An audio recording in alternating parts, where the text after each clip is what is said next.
Hadirin sekalian, saya pembicara ketiga dari tim Pro. Izinkan saya untuk meringkas dan juga memperkuat pandangan tim kami mengenai mosi perdebatan kali ini.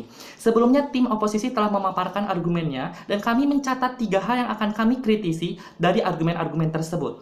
Pertama, tim oposisi cenderung mengulang-ulang pokok pikiran yang sama dari argumennya, yaitu kekhawatiran mereka akan hilangnya budaya dari masyarakat desa akibat mengikuti permintaan atau demand dari turisme.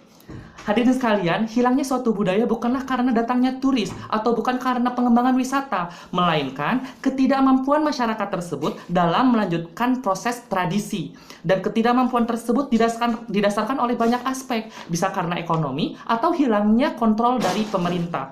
Oleh karena itu, perlu adanya penguatan ekonomi supaya proses kebudayaan tetap berlanjut. Salah satunya adalah melalui pariwisata desa ini. Sebagai contoh, rumah joglo yang ada di Pati merupakan rumah adat, dan rumah adat ini saat ini dinobatkan sebagai rumah yang hampir punah. Kepunahan ini bukanlah karena masyarakat Pati mengundang banyak turis, melainkan masyarakat Pati sebagian besar bermata pencaharian sebagai buruh tani.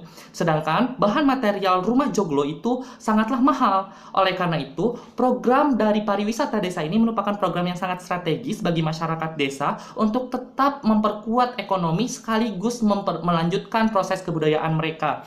Hal yang kedua yang kami kritisi dari tim oposisi adalah tim oposisi menolak keuntungan ekonomi dari pariwisata desa yang kami tawarkan.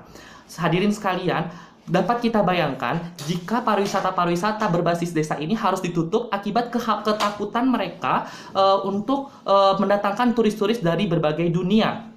Akan berapa banyak pariwisata yang di Bali yang harus ditutup. Oleh karena itu, jika kita merujuk pada PDB, sektor pariwisata ini merupakan sektor yang sangat strategis karena 4,8% dari PDB itu disumbangkan oleh sektor pariwisata.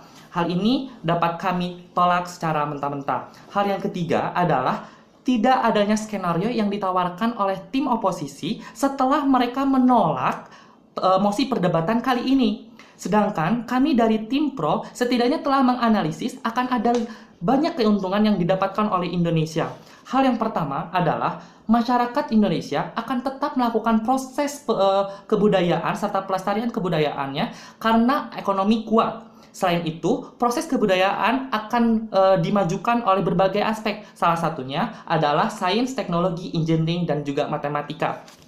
Proses ini telah diakui oleh Kementerian Pendidikan dan Kebudayaan karena proses kebudayaan perlu didukung, perlu disuntik oleh ilmu-ilmu yang kontemporer agar nilai fungsi dari kebudayaan tersebut tetap lestari dan tetap dapat digunakan dari zaman ke zaman.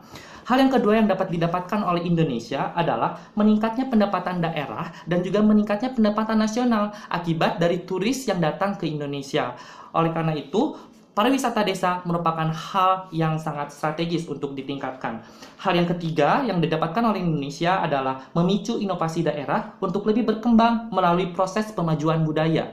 Hadirin sekalian, jika kita memberikan kemampuan kepada desa melalui SMK dan juga politeknik, maka desa akan lebih mandiri, desa akan lebih berinovasi sehingga proses kebudayaan serta sektor pariwisata dapat berjalan secara beriringan. Oleh karena itu, berdasarkan argumen dan data yang kami sampaikan, kami yakin bahwa proses pariwisata desa ini dapat memberikan keuntungan yang begitu luar biasa bagi Indonesia. Dan kami yakin kami dapat memenangkan proses perdebatan pada kali ini. Terima kasih.